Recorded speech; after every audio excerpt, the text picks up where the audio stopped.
O que a Igreja Católica Romana ensina sobre a salvação? E vamos ver a resposta da Bíblia agora nessa parte de número 2, a doutrina da salvação da Igreja Católica Apostólica Romana.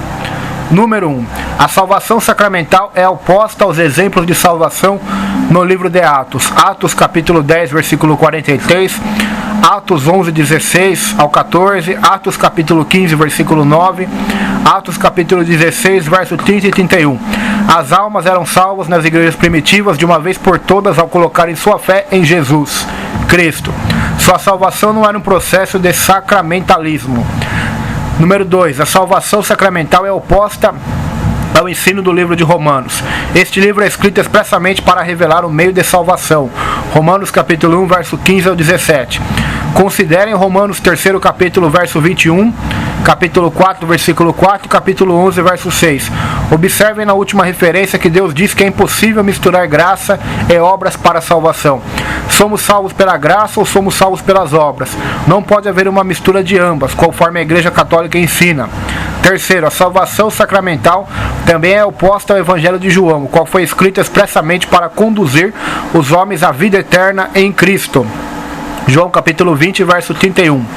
Os 12 primeiros capítulos de João descrevem o ministério de Jesus ao mundo dos homens perdidos. Nestes capítulos é mostrado com inerrante ênfase que a vida e a salvação eterna são recebidas pela fé em Jesus Cristo e somente pela fé em Cristo. Crer é a palavra-chave nestes capítulos. Veja o Evangelho de João, capítulo 1, o 3º capítulo do verso 16 ao 18, capítulo 5, capítulo 6, versículo 28, capítulo 7, versículo 38, capítulo 8, o capítulo 9, versículo 35, o capítulo 11, verso 25, capítulo 12, verso 36 ao 37. Pegue todas essas referências e analise na sua Bíblia. Observe que em todos estes versos é dito que a salvação é obtida através da fé em Cristo e não existe um lampejo sequer de sacramentalismo. Quarto, a salvação sacramental é oposta ao Evangelho. Na 1 Coríntios 15, do verso 1 ao 4, aqui Paulo resume o Evangelho que ele prega, o qual é a fé na morte, sepultamento e ressurreição de Cristo. Ponto.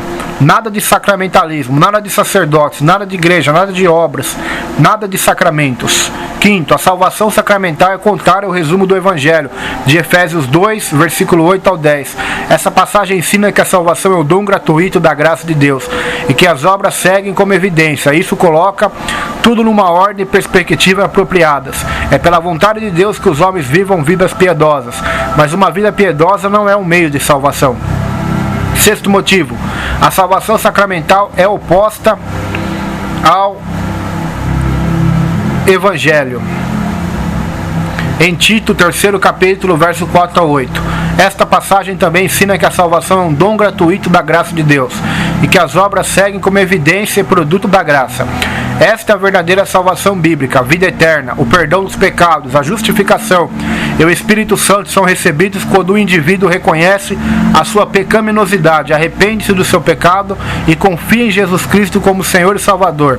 Somente depois disso que a pessoa pode praticar qualquer boa obra a fim de agradar a Deus. Obras e cerimônias, tais como o batismo e a ceia do Senhor, nada tem a ver em si mesmas com o perdão dos pecados, a vida eterna, o novo nascimento ou tornar-se filho de Deus.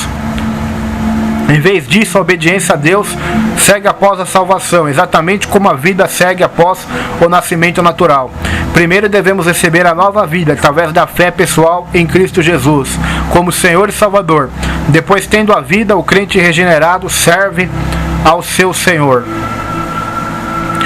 Um estudo de David Crouch.